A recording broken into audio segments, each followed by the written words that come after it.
All right, guys, today we got for you a 2016 Chevy Express. I did a video on this, I think, a while back, programming the engine computer. But in this case, the customer called me back because he said injectors number 5 and 7 were not working and there's a failure. I actually did a lot of different troubleshooting steps in this video, including cloning the ECM. In the end, the solution was something quite different. I was debating about putting up this video, but it has a lot of very good troubleshooting steps that definitely will help someone. So even though I kind of went around to get to the solution, I think it's a pretty good video. So we're gonna go ahead and start here at the injectors, the 5 and 7 that are misfiring. So let's get started, guys. So we're gonna do the test.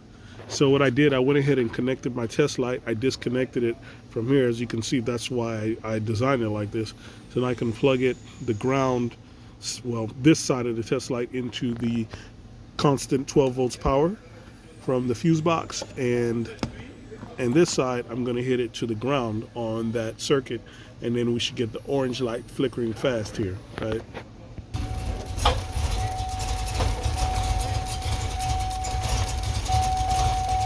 As you can see, the injector is being activated, guys.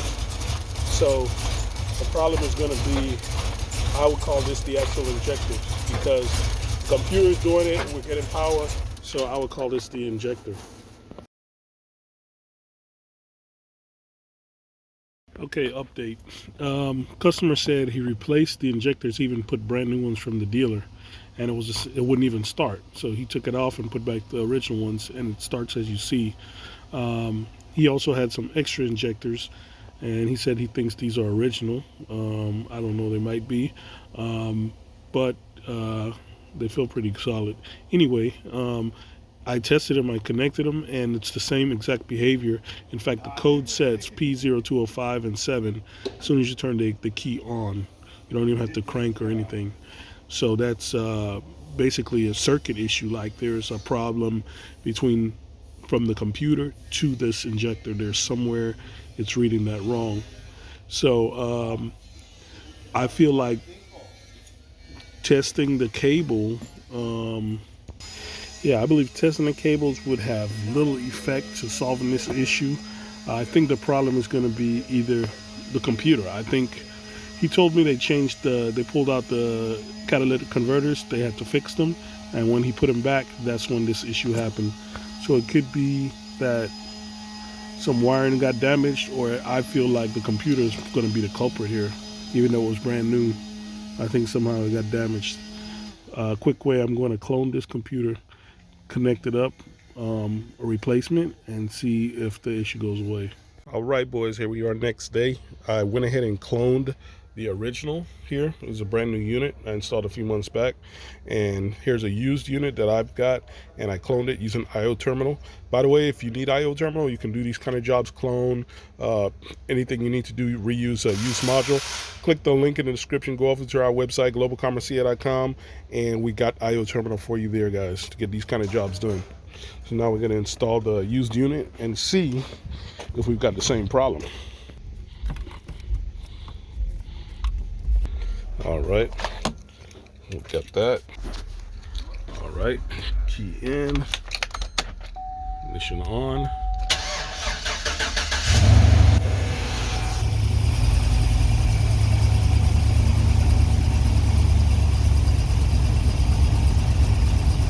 Oh, I got the injectors out.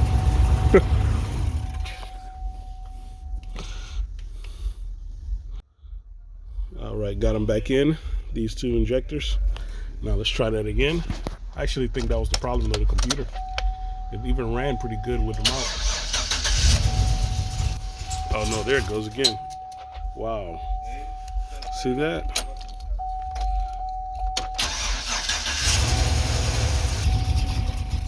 Wow.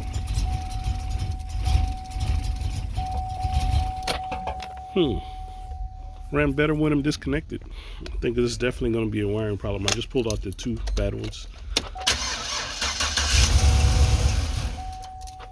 Okay. I think I'm going to hook up the scope and see what these two are doing. I have a feeling they're crossed. They're somewhere in the wiring. They're damaged, and they're basically they might be pulsing exactly the same. So let me hook up the scope. All right, guys, went ahead and did a quick test. I'm going to show you what I did.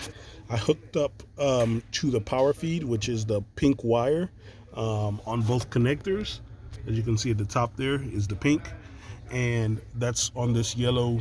Basically, I got both channel 1 and 2 connected to the power source, which is 12 volts, and then the green is going to be the blue, and the yellow here is going to be the other cylinder. I believe that's 5 and 7, and so yellow is 5, blue is 7.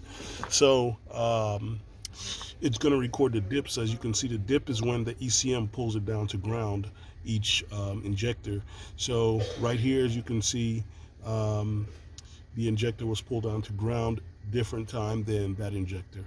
So I was suspecting they were being pulled at the same time, and according to this, they're not. They're actually not being pulled at the same time. So I'm going to check the power as well.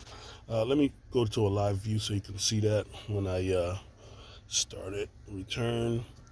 Okay, I'm going to turn the key on. Drops down. You can see that's live data. So they are different. Now I'm going to connect them to the injectors and see if I monitor the same exact behavior, which I should.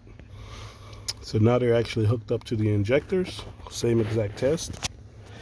And key on, okay. And okay. And as you can see, they are definitely not firing together. Interesting. All right, guys, what I decided to do is go ahead and pull the cable coming from the ECM. I got the diagram. It's pin 4 on connector X2. X2 is the second connector in the middle. X1 is a small blue connector on the E78 ECM, and pin 4 is what we want. And we're going to run that wire externally and bring it to the control side of the injector. So let's see. All right, guys, I went ahead and cut the orange and black wire, and as you can see, I patched it in to this yellow jumper lead, connects through here, and then it comes in and on the red, and basically I brought it, it actually goes to here to 7, but I advanced this a bit and I tested it out because this error comes as soon as you open the switch, turn the ignition on, and you don't even need to start the car. You wait about 5 to 10 seconds and it's going to trip cylinder injector 5 and 7 every time. Okay, so I turned it on and I actually got the same thing. That's replacing the control side. So I already tested the power, which I felt satisfied with, but I said, you know what, I cut the power on the number 5 and I moved this jumper lead over to the power for number 5 just to see, same problem. So there's no other possibility at this point, but these injectors are incorrect injectors, bad injectors for this vehicle. There's nothing else left. I've eliminated the alambrado, the wiring as the problem, so that's all we got left is the injectors. So what I did, which I should have did, my first conclusion was correct. I said it was the injectors need to be replaced, which he said he did replace them. So I pulled off the connector here for 7, and I pulled off number 3, which is known good and it works and it does not trip the error. And I plugged in the connector for number 7 into number 3 injector, and guess what?